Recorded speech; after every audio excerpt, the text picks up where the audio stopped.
Contact Entreprise vous présente Libreco.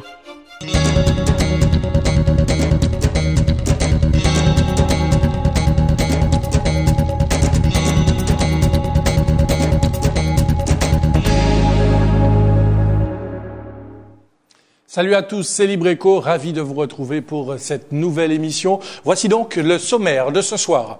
Vous la connaissez tous, mais ses activités sont moins connues du grand public. La société martiniquaise des eaux intervient parmi les acteurs principaux de la distribution du liquide vital dans la plupart des foyers. Focus sur une entreprise d'envergure qui s'est considérablement développée au fil des années. Nous irons bien sûr toucher du doigt la réalité des agents de la société martiniquaise des eaux. Un quotidien pas toujours évident, mais quand la passion est au rendez-vous, le service assuré est de qualité. Et puis dans la série, on n'arrête pas le progrès. Des images satellites contribuent à dresser une cartographie des fonds marins, un système innovant exploité par une société qui fait évoluer le concept dans toute la Caraïbe. Ne ratez pas nos chiffres et données économiques comme chaque semaine. Vous êtes prêts? Nous aussi. Libreco, c'est parti. Et Jean-Paul Joannel est avec nous, comme tous les mercredis. Bonsoir Jean-Paul. Bonsoir Herman. Contact Entreprise, ça porte bien? Oui, après le carnaval, enfin bon. Bon, tout va bien alors, c'est bien avec une petite période de relâche, certainement, je suppose. Alors, on va s'intéresser à cette entreprise privée qui gère un service public. Pour parler clairement, et on le sait un peu, eh bien, c'est une délégation de service public. C'est donc un secteur très contrôlé et encadré. La société martiniquaise des eaux, puisque c'est d'elle qu'il s'agit, elle n'a pas les mains libres en matière de prix, d'investissement. Elle n'est pas propriétaire des ouvrages. Alors, pour parler de l'eau, voici l'éclairage de Marion Bois, François Brigitte et Gaël Vif.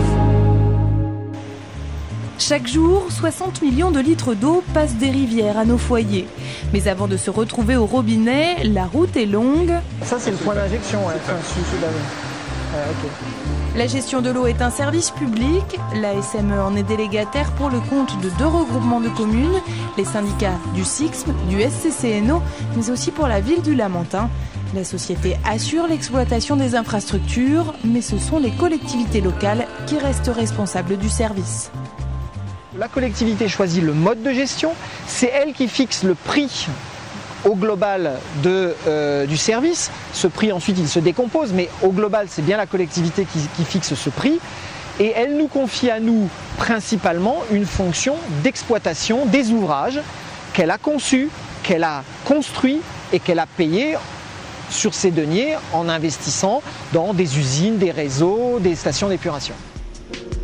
En Martinique, le prix de l'eau est dans la moyenne haute des tarifs nationaux. Ce prix est fixé par chaque collectivité locale.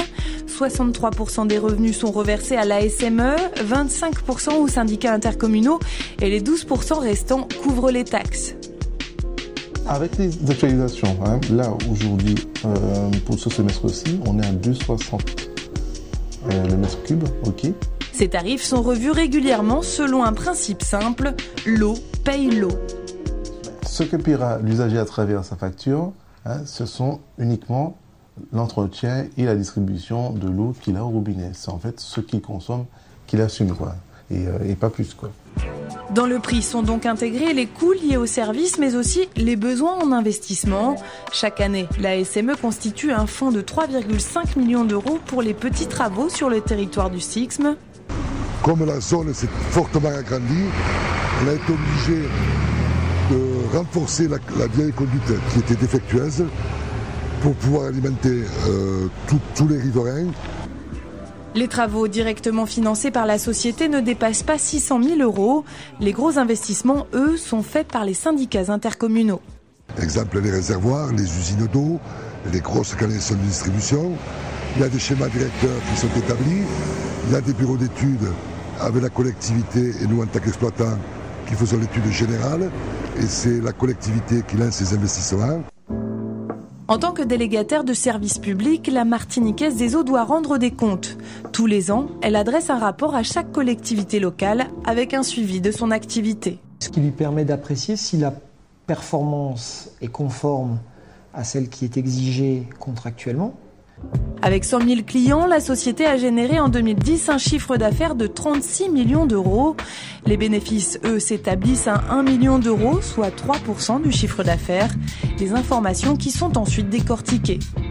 Je crois qu'il n'y a pas beaucoup d'entreprises qui remettent autant d'informations à leurs clients, informations techniques comme informations financières, puisque tous les ans, tous les contrats font l'objet d'une analyse financière qui est remise à la collectivité et qui peut procéder à des audits. Dans les 3 dernières années, tous les contrats de la SME ont fait l'objet d'un audit. Autre contrôle lié à l'idée de service public, celui de la qualité de l'eau. En interne, la SME effectue chaque jour des analyses. Là, pour l'instant, on contrôle le pH. Après, on va contrôler la turbidité. C'est le degré d'opacité de l'eau, la turbidité. Mais les services de l'État, eux aussi, interviennent. L'Agence régionale de santé réalise 1200 prélèvements par an. Là, on a une absence de microbes détectés pour l'ensemble des 6 variétés de bactéries qu'on recherche. Le secteur de l'eau est très contrôlé car ce liquide peut transmettre des maladies. L'eau est un facteur primordial en termes de santé publique. C'est peut-être même le premier facteur. Pourquoi ? Parce que l'eau est diffusée à toute la population et donc une contamination de l'eau amènerait à des effets sur la santé de la population massifs, un nombre de personnes immédiat. En Martinique, la qualité de l'eau est bonne sur l'ensemble du territoire. Les cyclones ou la période de carême peuvent perturber cet équilibre. Heureusement, cette année, le carême est moins sec qu'à l'accoutumée. On le verra, ça. On va en parler dans un instant avec Yves Faghiradzi qui nous a rejoint. Bonsoir, Monsieur Faghiradzi. Vous êtes le directeur général de la Société martiniquaise des eaux. Alors, on a parlé de délégation de services publics pour que nos téléspectateurs comprennent bien comment la SME a décroché cette délégation. Bonsoir tout d'abord, et effectivement on peut commencer par le commencement qui est comment une société peut-elle intervenir sur un service public. Depuis 33 ans, il faut le signaler. Qui existe depuis 33 ans. Et là, le fonctionnement est très simple. Une collectivité qui est en charge du service, en l'occurrence le service de l'eau et le service de l'assainissement, peut choisir son mode de gestion. Elle peut choisir de gérer directement avec ses propres équipes, ou elle peut choisir de confier l'exploitation de son système d'eau et d'assainissement à une société privée. Pour ce faire, elle le fait au travers d'un concours qu'elle organise. Elle émet un cahier des charges dans lequel elle vient préciser les prestations qu'elle attend, sachant qu'il y a évidemment un socle de base qui est la réglementation, ce que dit la loi en matière de qualité d'eau comme en matière de qualité en assainissement. Au-delà de ce socle de base, elle vient préciser quelles sont les prestations qu'elle attend du délégataire et elle interroge un certain nombre d'offrants, enfin c'est eux qui se manifestent et qui viennent lui faire des propositions. Au bout de cette séquence d'analyse d'offres, de négociations, de discussions, elle finit par choisir ce qu'on appelle un délégataire, à qui elle confie le service pour des durées qui sont classiquement entre 10 et 15 ans, la variation de durée dépendant souvent du niveau d'investissement qui est demandé aux prestataires, aux délégataires, au moment de la conclusion du contrat. Alors, donc il y a bien une mise en concurrence qui est régulière au travers d'une loi qui s'appelle la loi Sapin, qui codifie l'ensemble de ce processus. Je rappellerai simplement que quand on parle de délégation de services publics, il n'y a pas que l'eau et l'assainissement, on peut trouver le transport, les ordures ménagères, les piscines, etc. Alors ça signifie tout de même que les collectivités locales restent propriétaires des infrastructures alors non seulement les collectivités locales sont propriétaires des infrastructures, mais comme je le disais tout à l'heure dans le reportage, ce sont elles qui fixent les niveaux de prix, ce sont elles qui décident des investissements. C'est la collectivité locale qui a la responsabilité et qui a l'ensemble des manettes en main pour gérer, faire évoluer le service d'eau comme le service d'assainissement. Alors j'entends d'ici nos amis téléspectateurs se dire mais les prix alors parce que c'est vrai que c'est un domaine qui est particulièrement réglementé. Comment d'ailleurs, vous allez nous répondre là-dessus. Et puis pourquoi est-ce qu'un peu plus cher ici que dans l'Hexagone? Alors, je crois qu'il y a il y a 2 grands facteurs qui peuvent expliquer la raison pour laquelle le prix sur la Martinique est plus cher ici que dans la moyenne de l'Hexagone, sachant qu'il y a aussi beaucoup de variations au sein de l'Hexagone. Le premier facteur, le plus simple à expliquer, c'est que une bonne partie des éléments qui rentrent dans la constitution de la prestation, les produits chimiques, l'électricité, pas l'électricité, mais les produits chimiques, les tuyaux, etc., sont plus chers en Martinique qu'ils ne le sont ailleurs, parce qu'il y a le problème de l'import, il y a le problème du transport, il y a les questions de taxes. Donc il y a de toute façon, à la base, un certain nombre de produits qui rentrent dans la constitution de la prestation et qui coûtent plus cher. Ça, c'est un premier type de facteur. Le deuxième type de facteur, il est lié à la façon dont l'urbanisme s'est développé au niveau de la Martinique. Nous avons un urbanisme qui est extrêmement éclaté, avec des habitations qui couvrent la quasi-totalité de la surface martiniquaise. Donc on a des longueurs de canalisation qui sont très importantes, on a des longueurs de collecteurs assainissement qui sont elles aussi très importantes. On comprend bien que plus l'habitat va être dispersé, plus le coût ne serait-ce que de la mise en route du service, de l'installation du service, de la création du service va être élevé. De la même façon, on a une topographie qui est relativement chahutée, avec des mornes, avec des creux. Il faut donc dépenser beaucoup d'énergie pour amener l'eau d'un point à un autre. Enfin, et pour finir, nous avons des ressources qui sont essentiellement constituées par le nord de l'île et le gros de la population qui est au centre et au sud. Comprenez bien que quand il faut prendre de l'eau du côté de Saint-Joseph et l'envoyer jusqu'à Sainte-Anne, sur toute cette longueur-là, ça induit un certain nombre de coûts. Alors, si j'ai tout compris, la SME n'a pas l'initiative et ne finance pas les gros investissements, mais elle intervient tout de même en matière de conseil, d'information. De quelle manière alors ? Alors, la SME peut intervenir de deux manières là-dedans. La première, c'est que, et c'est inscrit dans notre contrat, nous avons un devoir de conseil. Donc, la collectivité, quand elle a un projet, peut s'adresser à nous et peut nous demander des conseils, et nous avons le devoir, et évidemment, nous sommes très volontaires à donner des conseils à la collectivité sur ce que nous estimons être la meilleure solution par rapport aux problèmes qu'ils cherchent à résoudre. Au-delà de ça, il peut nous arriver de prendre en charge des investissements dans un cadre contractuel défini. Dans le reportage, on donnait l'exemple du fonds de travaux sur le syndicat du centre et du sud de la Martinique, où tous les ans, nous investissons de l'ordre de 3,5 millions d'euros dans le renouvellement des réseaux d'eau, de telle façon à les maintenir en bon état et à maintenir la continuité de service. Une question, Jean-Paul. Oui, vous avez un certain nombre de clients qui bénéficient en principe de tarifs sociaux. Pouvez-vous nous dire comment ça fonctionne et ça représente combien de personnes ? Alors, quand on parle de tarifs, on n'a pas de tarif social en tant que tel. Ce qu'il y a effectivement dans nos tarifs, c'est souvent une tranche pour les premiers mètres cubes, les 25 premiers mètres cubes par exemple, qui sont relativement moins chers que les mètres cubes suivants. Ensuite, et ça c'est une règle nationale, il y a un fonds de solidarité logement dans lequel nous abondons et qui est géré par le Conseil général.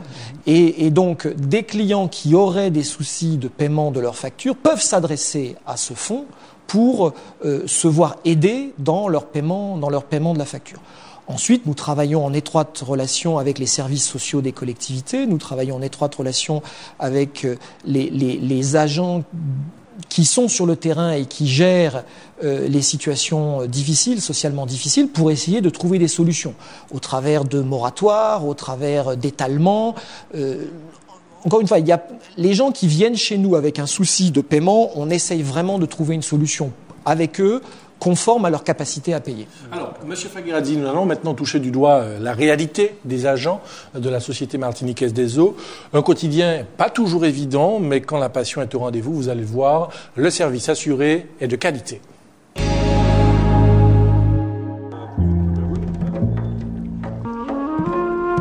Près de 200 personnes travaillent à la SME. En Martinique, le secteur de l'eau emploie plus de 1000 salariés de façon permanente. Pour cette activité, les métiers sont nombreux. Je te ramène des index. Ok, d'accord, je te remercie. Merci. Catherine Pérez de Carvazal est responsable de relève. Une dizaine d'hommes travaillent sur le terrain pour relever les compteurs. Grâce à cet appareil, toutes les données sont enregistrées. C'est ce qui permettra en fait d'effectuer la facturation en fait. Auparavant, Catherine gérait aussi d'autres activités. Ces nouvelles attributions ne sont pas pour lui déplaire. Je me spécialise vraiment dans le cœur du métier relève, parce que ça demande beaucoup et ça demande beaucoup de contrôle aussi, donc c'est du temps, c'est beaucoup de temps. Ouais. Et vous préférez comme ça qu'avant ? Oui, quand même. Sur le terrain, on retrouve des équipes comme celle de Rodrigue Célan. Ici, la pompe d'une station de refoulement doit être changée. Alors là, je vais sortir la pompe du poste, disons l'une des pompes, pour l'envoyer en maintenance. Et à l'issue, je vais la remplacer par celles qui viennent de sortir de l'atelier. Rodrigue et ses collègues doivent assurer un service 7 jours sur 7 et 24 heures sur 24. Les techniciens sont donc d'astreinte une semaine toutes les 5 semaines. En cas d'urgence, ils doivent intervenir le plus rapidement possible. Une semaine tranquille, 3 sorties. Minimum. Minimum, voilà, 3 sorties. Une grosse semaine, on peut sortir, on va dire 4 fois. On peut sortir 2-3 fois dans une même journée aussi, ça peut arriver. Nous sommes à l'usine de Rivière-Blanche. 5 personnes travaillent entre ici et l'usine de Directoire. Parmi elles, Désiré Chloé. Il fait surtout de l'entretien, tout ou presque est automatisé. Dans cette armoire se trouve le cerveau de l'entreprise. En cas de panne, il doit pouvoir localiser la faille. Une fois qu'on peut interpréter un plein, en arrivant ici, on peut éventuellement faire un dépannage. En 2009, Désiré est parti en Haïti travailler à la reconstruction du réseau d'eau. Une semaine après le séisme, le travail n'a pas manqué. Dans la période où on était, c'était la crise, il fallait faire avec ce qu'on avait sous la main. Mais on a réussi à faire du concret et ça a servi et nous sommes très contents de ce que nous avons fait. Comme quoi on l'oublie trop souvent, c'est grâce à de nombreuses personnes que boire l'eau du robinet est un geste si banal. Voilà, des agents à pied d'œuvre au quotidien.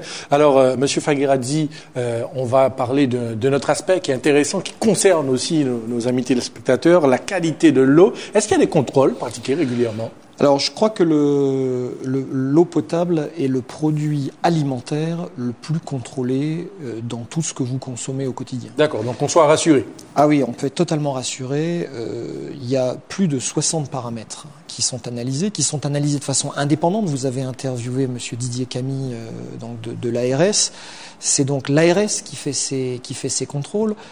Même si nous faisons nos propres contrôles pour notre propre gouverne, mais ce qui sert à valider et à qualifier la qualité du produit, ce sont ceux qui sont faits par les services de l'État, par l'ARS.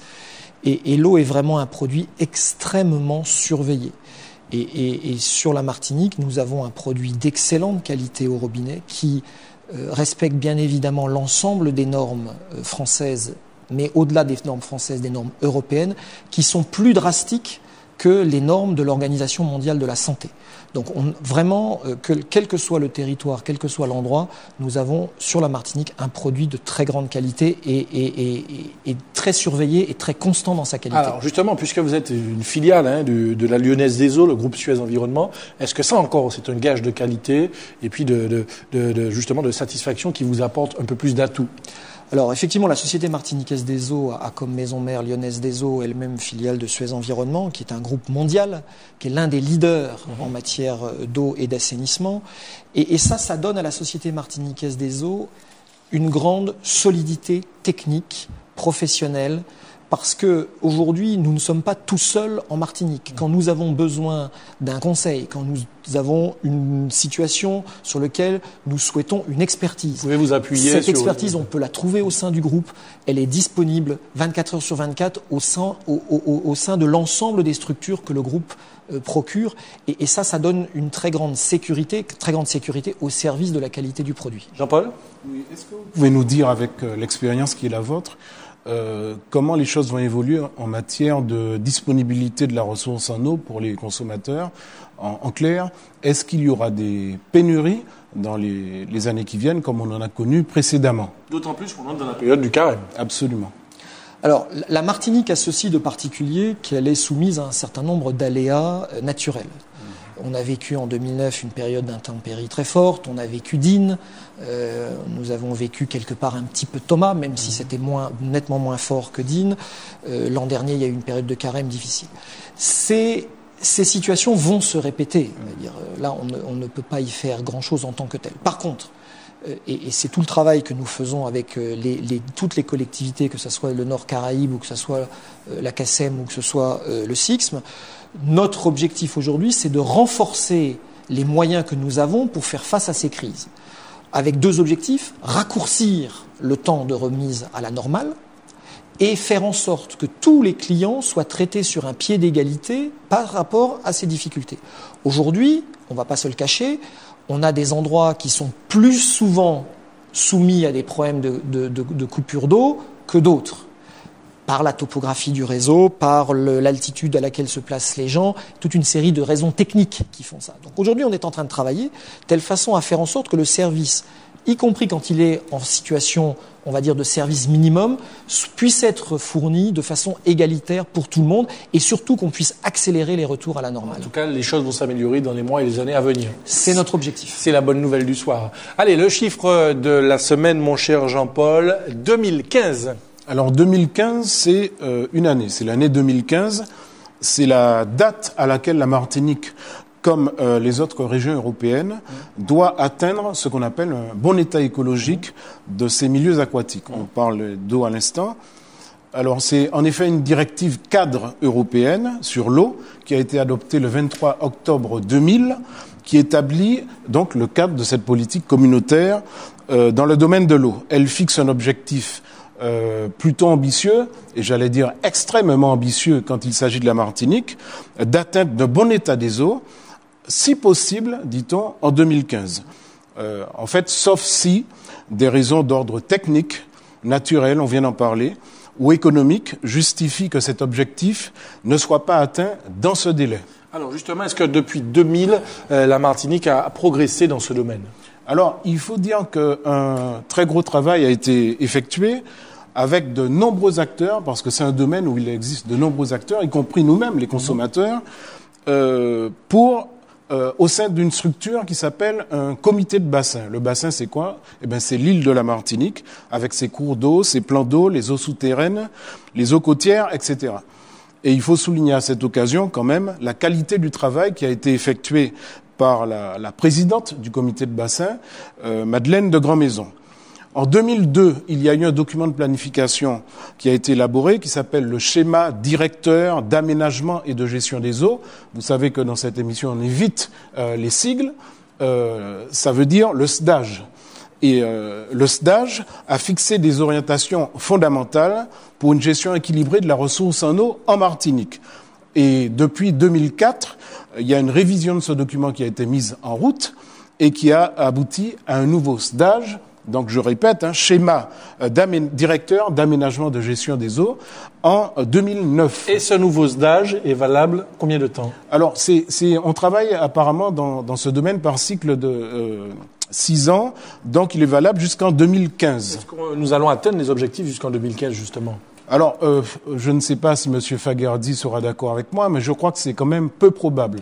Pour une raison simple, c'est que nous partons, c'est l'Europe, et toutes les régions sont sur la même ligne de départ, mais nous, on part peut-être de beaucoup plus loin. On doit arriver à la même ligne d'arrivée, plutôt on part de beaucoup plus loin. L'état des lieux qui a été fait à l'occasion de ces deux SDAGE a montré que la ressource était en péril, du fait de la pollution agricole, on ne va pas reparler du chlordécone ici, tout le monde comprend, de réseaux qui sont relativement en mauvais état, on parle de pertes de 30 à 40%, d'un assainissement défaillant, on en a parlé il y a à peu près 15 jours, et de périmètres de protection à mettre en place, même si le Conseil général est très actif dans ce domaine. En conclusion, vous êtes donc pessimiste ? Je dirais non, parce que le travail a débuté, c'est un travail qui est immense, il est maintenant enclenché. Il y a une véritable, c'est un mot qu'on emploie souvent, gouvernance de l'eau, c'est-à-dire que tout le monde est d'accord pour voir comment on va progresser. Il n'y a pas beaucoup de domaines où c'est le cas en Martinique, et cela devrait nous fournir un véritable exemple pour tout un tas de secteurs, parce que la gouvernance fonctionne très bien. Reste le problème, évidemment, mais là on ne peut pas le résoudre, tout de suite en tout cas, des problèmes financiers. Merci Jean-Paul. Dieu, comme le temps passe vite, vous restez avec nous, Monsieur Fagueradi. Un mot, bien tout à fait autre chose à présent. Quand des images satellites contribuent à dresser une cartographie des fonds marins, entre autres, un système innovant exploité par une société qui fait évoluer le concept dans toute la Caraïbe. Présentation Marion Bois, François Brigitte et Gaël Dufief. Le traitement des images satellitaires, un nouvel outil précieux pour les Caraïbes. Ici, à l'Institut de recherche pour le développement, on interprète les images satellitaires pour en faire des cartes aux données précises. On voit en rouge les zones construites, tout ce qui est vert, c'est les espaces naturels, tout ce qui est jaune, c'est les espaces agricoles. Sur Terre, les objets ne réfléchissent pas la lumière de la même manière. C'est sur ce principe que les chercheurs travaillent. En fait, le satellite, il arrive à avoir de l'information que l'œil n'arrive pas à avoir. Et c'est une information qui est précieuse parce que elle est relativement riche pour connaître la composition des objets qu'il y a au sol. Depuis novembre 2009, l'IRD est missionné pour mettre au point le système CaribSat. Il s'agit d'un système d'information géographique à l'échelle des petites Antilles. On ressort la mer, la mer est sortie, on voit les végétations, on voit l'eau, les bâtiments jaunes, les bâtiments blancs qui ne sont pas les mêmes. Le budget est de 3 millions d'euros. Les chercheurs doivent non seulement interpréter les images satellitaires, mais surtout mettre au point des logiciels pour rendre cette lecture quasiment automatique. L'idée, créer un outil utilisable par un public de non-chercheurs. On envisage que ça soit une boîte à outils permettant aux décideurs d'avoir à un instant T l'état du territoire sur une thématique qui serait par exemple l'occupation du sol ou encore l'état des milieux marins, et à un moment T1 puis un moment T2, T3, T4 avoir l'état sur cette même zone, l'état de cette même zone. Les applications sont larges, sont étudiées les mangroves, l'impact des cyclones, la météo, l'urbanisation ou encore la santé des récifs coralliens. Très régulièrement, des sorties sont organisées pour vérifier les résultats. Ici, nous sommes sur l'île de Saba, au nord des Petites Antilles. On vérifie des informations sur la santé des coraux.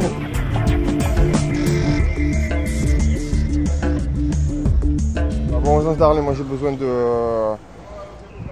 faire le repérage des différents biocénoses. En Martinique, l'Observatoire marin soutient l'opération. En matière de fonds marins, l'imagerie satellitaire sera source de progrès. En fonction d'événements climatiques, en fonction de pollution majeure, enfin de perturbations environnementales, on va pouvoir comparer avec des pas de temps, soit de l'année, soit on peut être très réactif, on peut commander des images satellites et avoir une image chaque mois. La mission de l'IRD va durer plus de 2 ans. À l'issue, l'outil mis au point par les chercheurs pourra être réutilisé. Pour pouvoir favoriser l'émergence de certaines d'entreprises ou de bureaux d'études plutôt, qui vont récupérer notre savoir-faire. On aura des accords passés éventuellement pour la propriété intellectuelle des produits qu'on mettra à leur disposition. L'objectif de cette plateforme, c'est justement de promouvoir tout le travail qui a été fait dans la recherche. Une fois achevé, le travail des chercheurs passera donc dans les mains d'entreprises privées et de collectivités locales.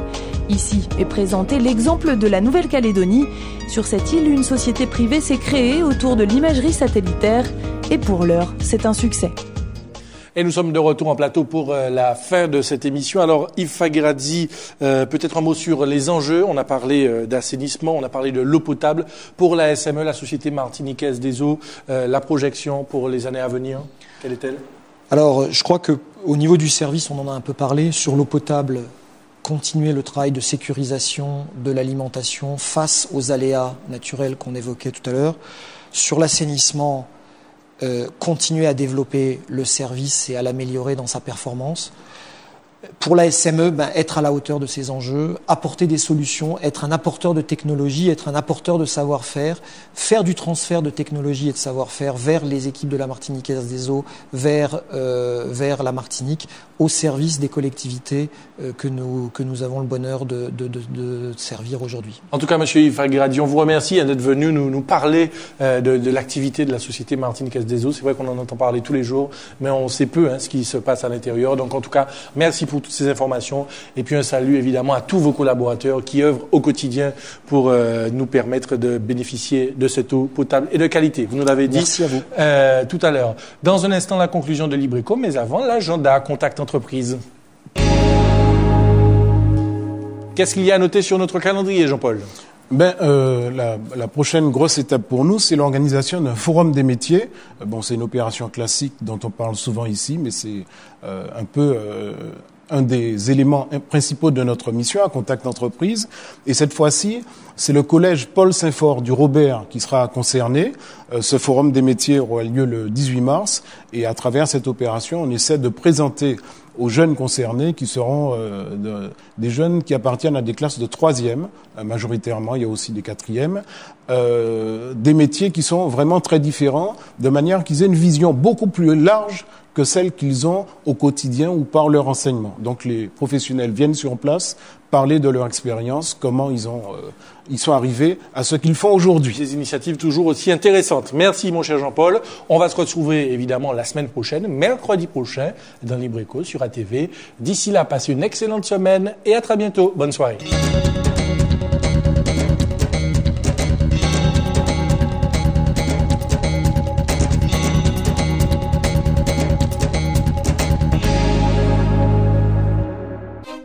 Contact Entreprise vous a présenté Libre Éco.